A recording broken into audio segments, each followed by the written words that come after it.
Alrighty. Does your child need assistance on speech, development aspects, or overall special needs? Are you finding yourself looking for guidance or resources or things like that to support you with your child right now?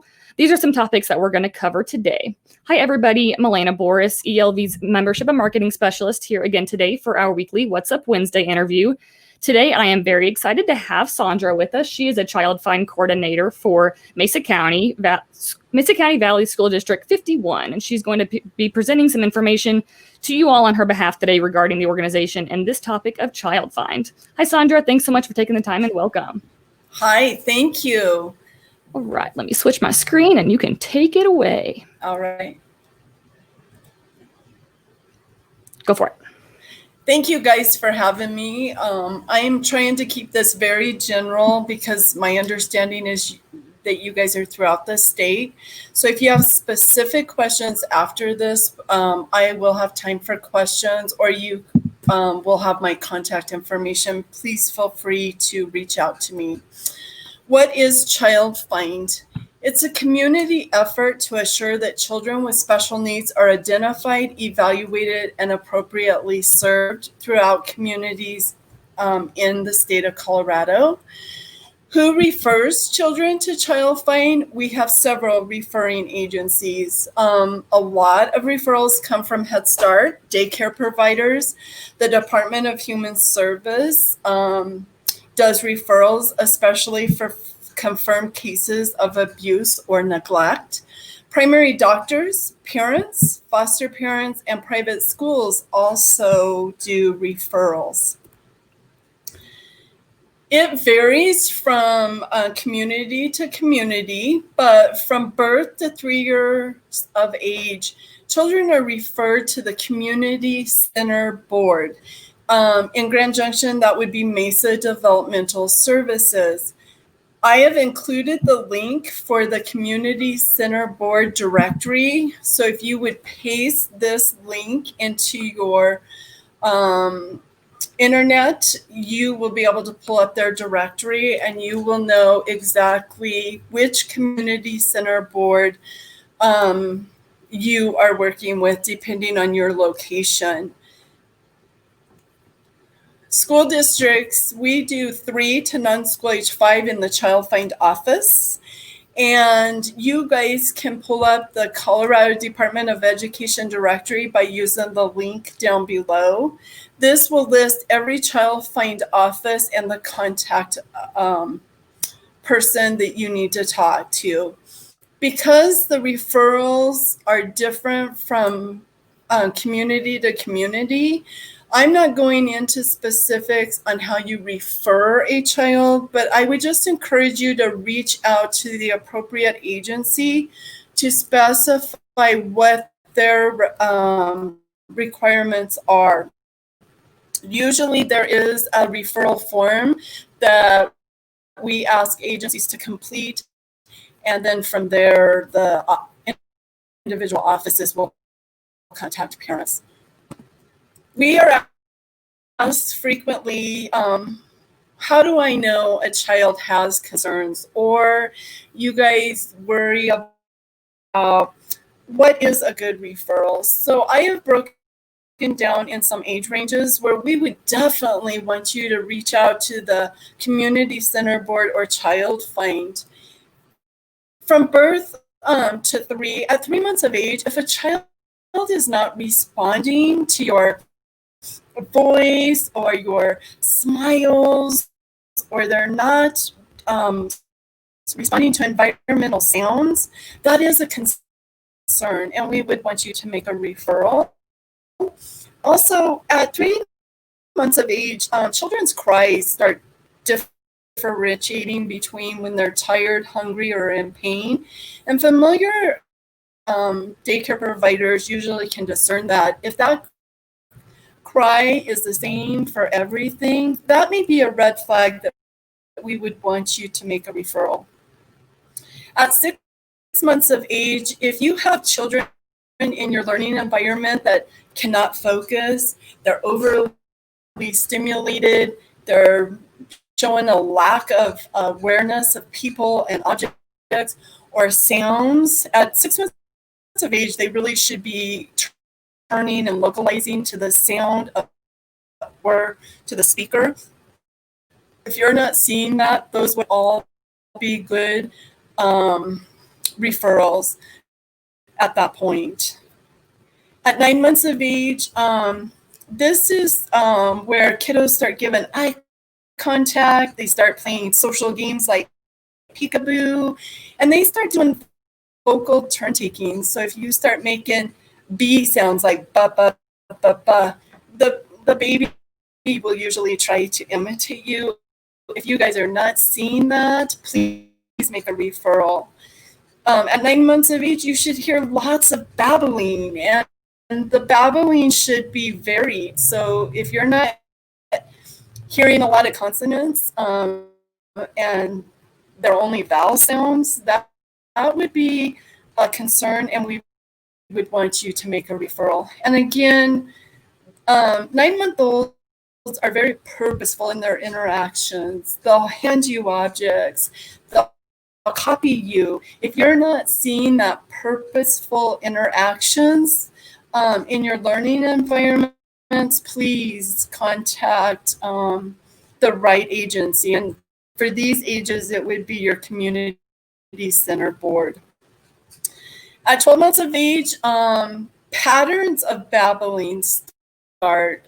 So these are where parents think they hear the first words because they hear like mama, baba. Those are patterns of babbling.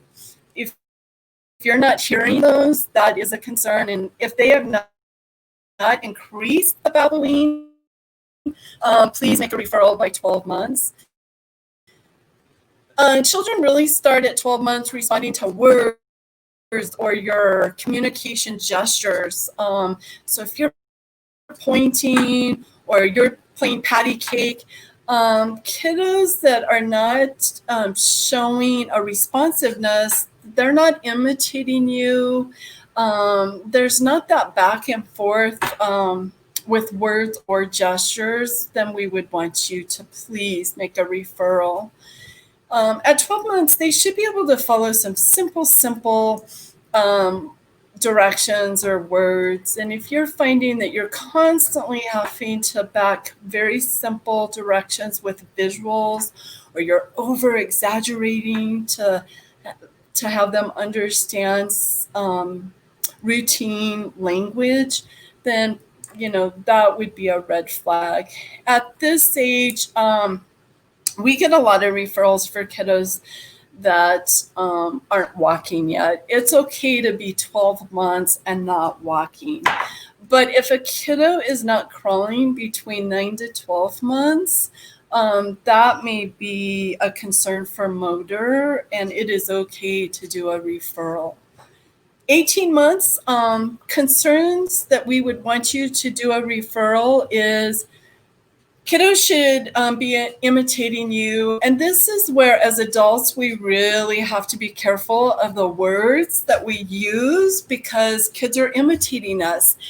And so they are imitating our words, and they should be able to come up with some spontaneous single words to convey meaning in their little environment and world. Kiddos this age should be persistent in communicating with others, and you should be seeing a growth in simple vocabulary words. And then it continues to be a concern if they're not gesturing or showing an understanding of simple words that you use in your learning environment every day. If a child is not walking by this time, we would want a referral, please. 24 months is when kiddos start using 2-word combinations. So you hear more please, or milk please, or no. It's just simple 2-word combinations should be heard, and you should be hearing them on a regular basis. So if you're not hearing those kiddos do 2-word combinations, that would be a referral. If most of the language is not understood in your learning environment, that is a concern. At 24 months, we would expect you to understand roughly about 50% of what they're saying.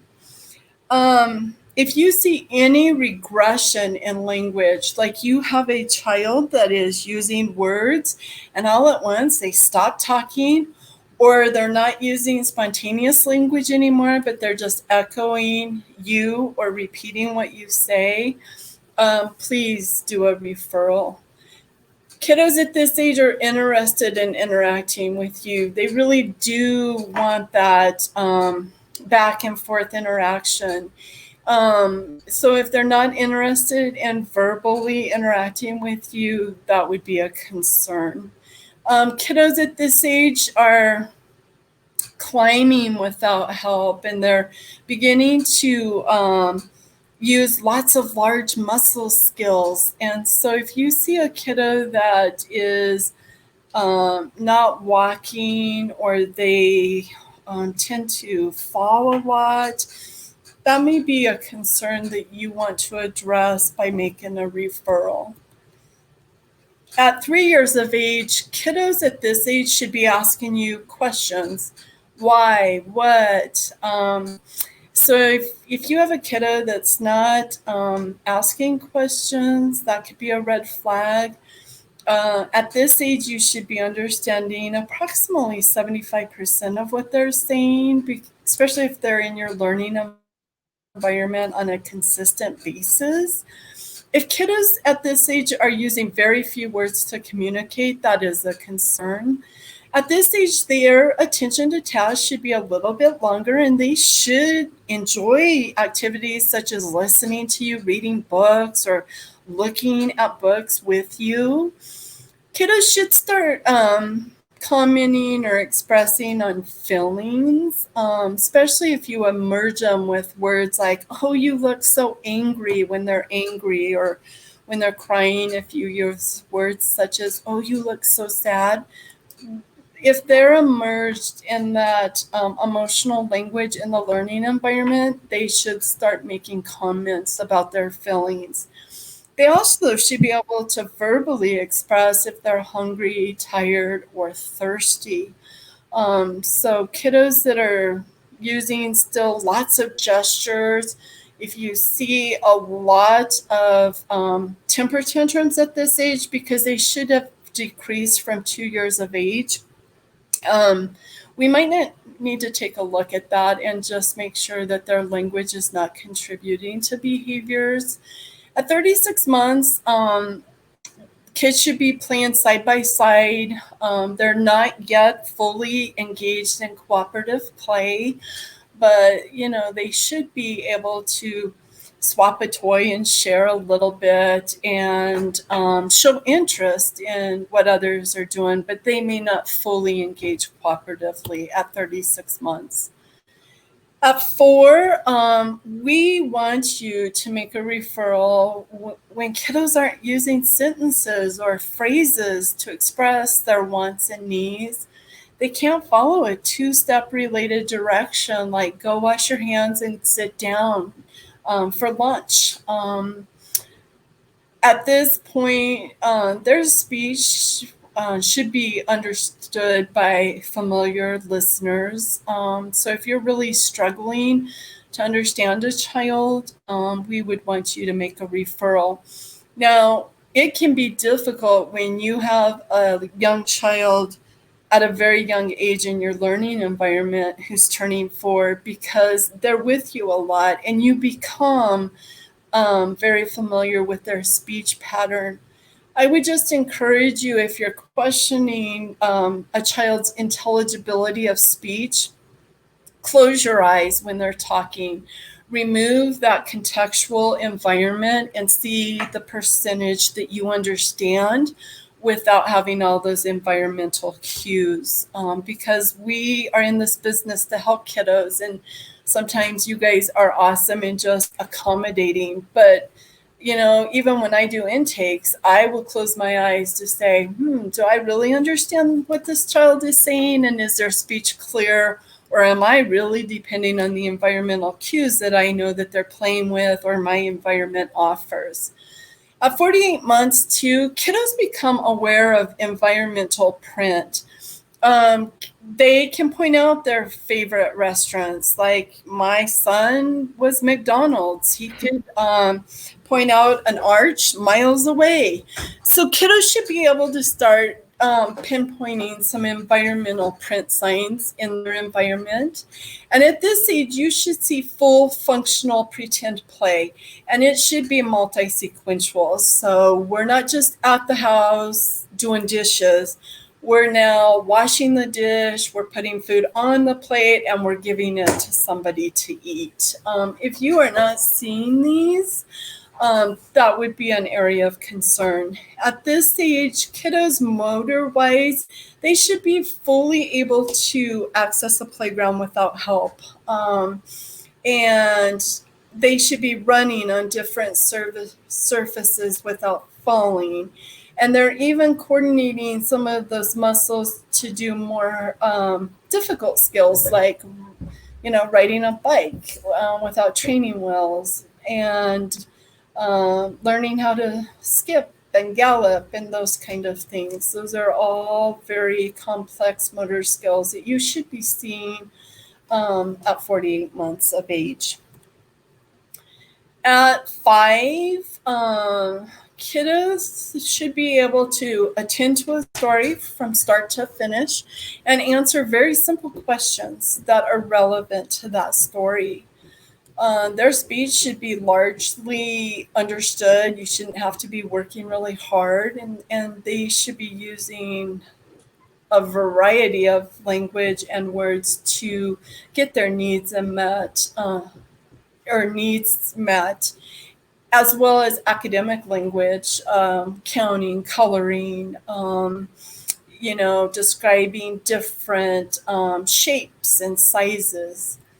If you see kiddos avoiding opportunities to speak, then, ask yourself, is that because they're not being understood?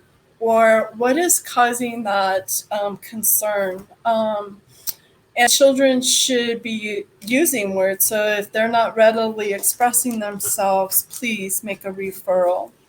This is where kiddos start using words to describe familiar books and pictures that are visible in your learning environment.